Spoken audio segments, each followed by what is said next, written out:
हर रोज एक नई कहानी देखने के लिए चैनल को सब्सक्राइब करें और बेल आइकन दबाना ना भूलें। सुबह के समय सरोज हाथों में पूजा की थाली लिए मंदिर से घर लौटती है। तभी उसकी नजर हॉल में बैठी अपनी बेटी काजल पर जाती है, जो आराम से लड्डू खाने में लगी हुई थी। तभी वो उसके पास जाती है और उसके सर पर मारते हुए कहती है, ये क्या कर रही है तू? सुबह सुबह ही लड्डू खाने बैठ गई। अरे ये लड्डू क्यों खा रही है? तुझे पता भी है इस लड्डू को कितना समय हो गया है? अब ये खाने लायक नहीं है, मत खा इन्हें। क्या माँ, आप ये कैसी बातें करती हैं? शादी के लड्डू कभी इतनी जल्दी खराब नहीं होते और इसे तो अभी बस 15 ही दिन हुए हैं। पता नहीं तुझे शादी के लड्डुओं को खाने में क्या स्वाद आता है। महीने भर के लड्डू भी ऐसे आराम से खा रही है, तुझे कोई परेशानी नहीं होगी।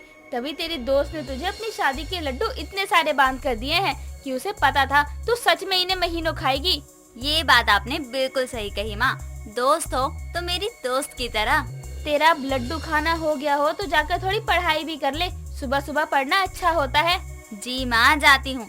जब देखो बस पढ़ना पढ़ना। जा तो रही हूँ। काजल के अपने कमरे में जाते ही सरोज के घर उसकी पड़ोसन शारदा आती है, जिसे देखकर सरोज कहती है, क्या बात है शारदा बहन, इतनी सुबह सुबह मेरे घर? कोई परेशानी तो नहीं है ना? नहीं सरोज बहन, ऐसी कोई खास परेशानी नहीं है। बस आपसे एक मदद चाहिए थी, इसलिए मैं आपके घर सुबह सुबह आई, क्योंकि मुझे आपसे ज्यादा किसी और पर भरोसा नहीं है। ऐसी भी क्या बात है शारदा बहन, आप बताइए तो सही। मेरे बस में अगर हुआ तो मैं वादा करती हूँ मना नहीं करूँगी। मेरी आदत तो आप अच्छी तरह जानती ही हैं। जानती हूँ, तभी तो आई हूँ मैं, वरना पड़ोस में और भी लोग हैं। मैं किसी और के घर भी तो जा सकती थी, लेकिन नहीं गई ना। जी ये बात तो आपकी बिल्कुल सही है।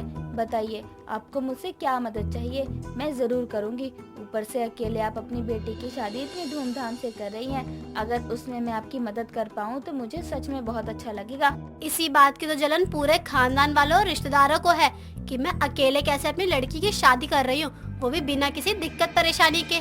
इसके चलते वो सभी कोई न कोई बहाना ढूंढते ही रहते हैं शादी में विघ्न डालने के। ये आपके ही घर में नहीं, सबके घरों में होता है। कोई भी किसी का अच्छा होते हुए नहीं देख सकता। अपनी जलन में ये भी भूल जाते हैं कि वो तो उनकी अपनी ही है। आप बिल्कुल सही कह रही है सरोज बहन। शारदा और सरोज आपस में बातें कर ही रही थी। तभी सरोज की बेटी काजल वहाँ आती है और दोनों को आपस में बातें करता देखकर हंसते हुए कहती है, इसलिए कहते हैं कि जहाँ दो औरतें होती हैं, वहाँ कभी भी शांति नहीं रह सकती। बताओ, आपकी आवाज सुनकर मैं नीचे आ गई। तुझे अभी नीचे आने के लिए किसने कहा था? अभी कुछ देर पहले तो तू गई थी। जरूर फिर भूख लगी होगी तभी आई है तू। क्यों, सही कहा ना मैंने? हाँ माँ, आपने सही कहा। अब आप मेरी माँ हैं, आप नहीं जानोगी तो कौन जानेगा। अब जब आपको पता ही चल गया है तो जल्दी से कुछ खाने के लिए ले आइए, बहुत भूख लगी है। तुझे बोलते हुए शर्म नहीं आती? देख रही है शारदा आंटी आई है, उसके बाद भी मुझे खाना लाने को बोल रही है। पहले तू जा और हमारे लिए चाय पानी लेकर आ, बाकी मैं तुझे खाना बाद में दूंगी। नहीं नहीं, मुझे चाय पानी कुछ नहीं चाहिए, मैं थोड़ा जल्दी में हूँ। आप लोगों से बात करने के चक्कर में मैं जिस काम के लिए आई थी वो बताना ही भूल गई। हाँ शारदा, सही कहा आपने, माफ करिए, मैंने ही आपको बातों में लगा लिया। कहिए अब आप क्या कह रही थी?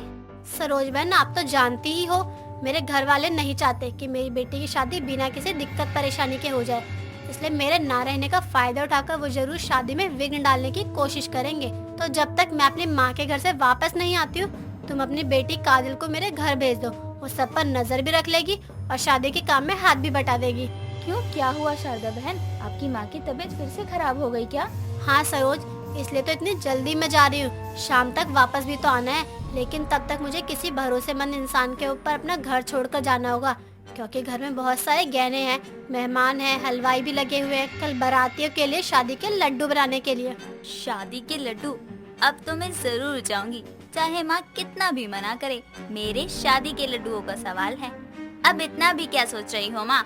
हाँ कर दो, मैं देख लूंगी सब। मुझे पता है तो शादी के लड्डुओं का नाम सुनकर वहाँ जाने के लिए इतनी जल्दी तैयार हो गई, वरना तो बगल की दुकान पर न जाए, इतनी आलसी है।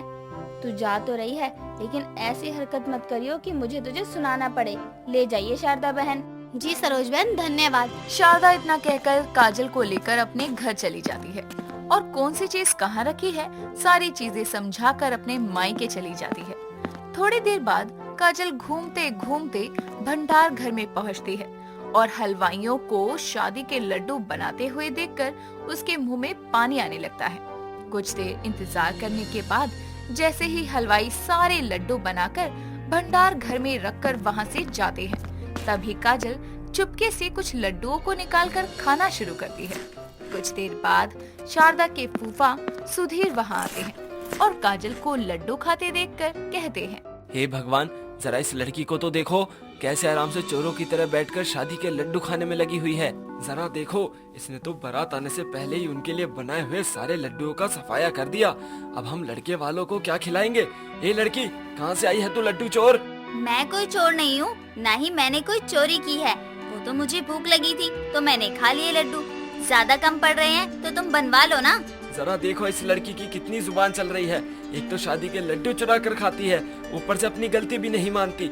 ऐसा लगता है कभी लड्डू ही नहीं देखे इसने। सुधीर इतना कहकर काजल पर जोर जोर से चिल्लाते हुए उसकी इंसल्ट करने लगते हैं। उसकी आवाज सुनकर वहाँ लोगों की भीड़ जमा हो जाती है। तभी सरोज मार्केट जाने के लिए घर से बाहर निकलती है और उसकी नजर शारदा के घर के आगे लगी भीड़ पर जाती है, तो वो भागती हुई वहाँ जाती है और सुधीर को काजल पर गुस्सा करते देखकर कहती है, क्या हुआ भाई साहब, आप इस लड़की पर इतना क्यों चिल्ला रहे हैं? क्या किया है इसने?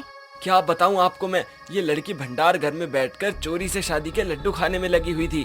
मैंने इसे रंगे हाथों पकड़ लिया। शादी के लड्डू की इतनी लालची बेटी पता नहीं किसकी है।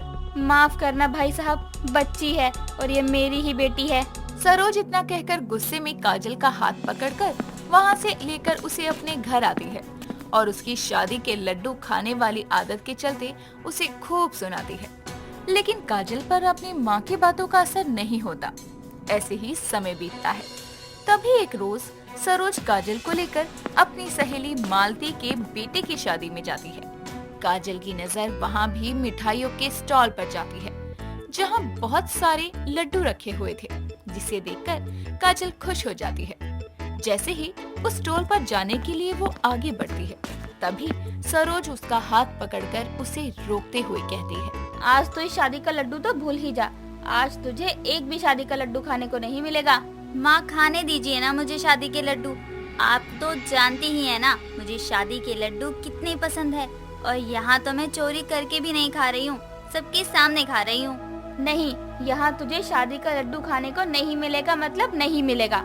सरोज और काजल की सारी बातें उनसे कुछ दूर खड़ी सरोज की सहेली मालती सुन रही थी, जिसे सुनने के बाद वो उनके पास आकर कहती है, सरोज, ये तो गलत बात है। तुझे अपनी बेटी को शादी के लड्डू खाने से नहीं रोकना चाहिए, इसलिए अब तू इसे असली शादी के लड्डू खिला ही दे।